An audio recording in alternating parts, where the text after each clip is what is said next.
permanent power, does it slow you down by not having it? They can't use a generator in the house because it puts out that carbon monoxide, and that could be hazardous to your health.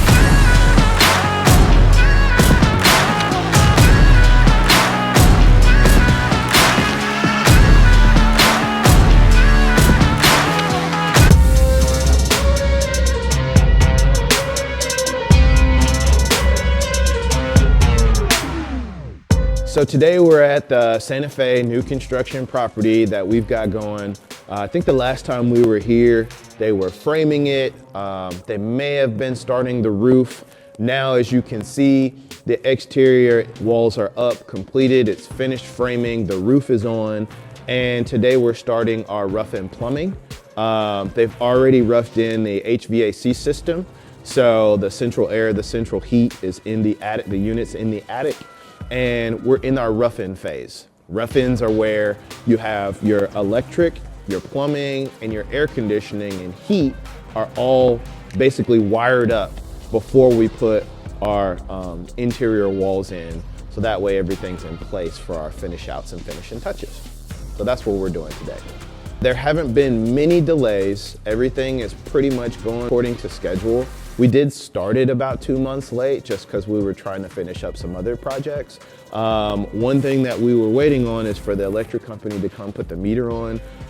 We got the temporary pole up, which is what's gonna house the power, but we need the electric company to come actually put the electric meter on. So that way they have permanent power and don't have to use these generators to come in here and work. Right now we're using generators, it's getting done, but still we need permanent power. Permanent power, does it slow you down by not having it? It does kind of slow you down a little bit because these guys have to move these generators in different areas to start and finish. Once you have the permanent power, the meter in, then you can just run the extension cord and go where you need to go. When they finish, they have to lock the generator back up. They can't use the generator in the house because it puts out that carbon monoxide, and that could be hazardous to your health. So, you know, a couple little small minor challenges, but work still gets done. Like, we still work around it. When you're in new construction, it's just part of your everyday, you know, working around issues and overcoming challenges. So we expect them.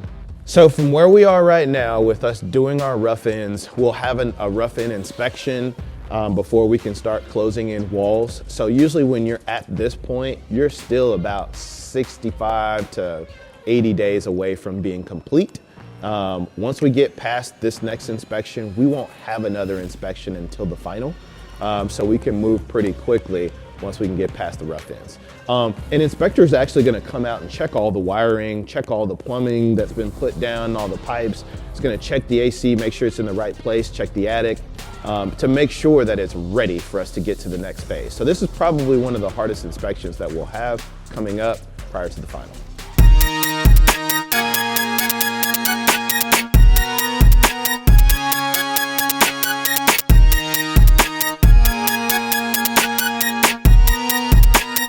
We are here enjoying this sunny day at our Francis Street rehab.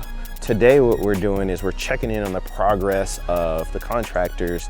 Since the last time we've been here, they've put our rough-ins in. And what rough-ins are is your electrical wiring, your HVAC setup, and then also your plumbing rough-in. So they've basically put in all the plumbing, putting all the wiring, put in your venting for your HVAC, and your duct work, and we're just checking the progress. So they've also gone in, and some of the framing was, the integrity of the wood wasn't very good. So they've gone in and redone that, made sure that they've got new wood in there, new lumber, framed it up real good, changed the floor plans a little bit, just some subtle changes to make things flow a little bit better. Rewiring an older house, something like this, man, it can be challenging at times because a lot of the requirements for the, you know, what a breaker can hold or what type of voltage you have to use for certain appliances or what the house needs to be able to bring in, all that has changed since this house was done in the 40s or 50s. So we have to basically go through and rewire the whole house, put in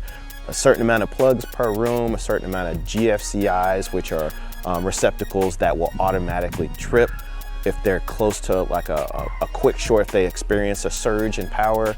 You know, none of that stuff was done back in the day, but today it's required. So that's what our electrician has done. He's done that. He's also putting in the bigger plugs for the bigger appliances, the 220 plugs. So it's just one of those things where you have to make sure you're conscious of, this house was built in this time, now it's this time, we have to go by today's requirements. And so using some of the old stuff is just not gonna be an option. So the main things that are gonna need to be done moving forward is, once the rough ends are done and kind of finished out, we've inspected them, we gotta put the walls back. Once you put the walls back, then you can actually feel the space of the room, feel the space of the house and the flow of the house. Then flooring will go in, cabinets and vanities will go in, countertops will go in, and at that point, we should be pretty much about 90% of the way there. Then you can come in and paint, texture, and make sure you've got your finishing touches, your appliances, and making sure your doors and everything are all in. So once you get to that point, the last thing that you're doing is the exterior of the house. Your siding, making sure that your siding is in tip-top shape, and then turn around and painting it. Then you're ready to get a tenant in here and move on to the next one. So we're almost there. We've got the bulk of the grunt work done, and now we're just waiting to see how it turns out.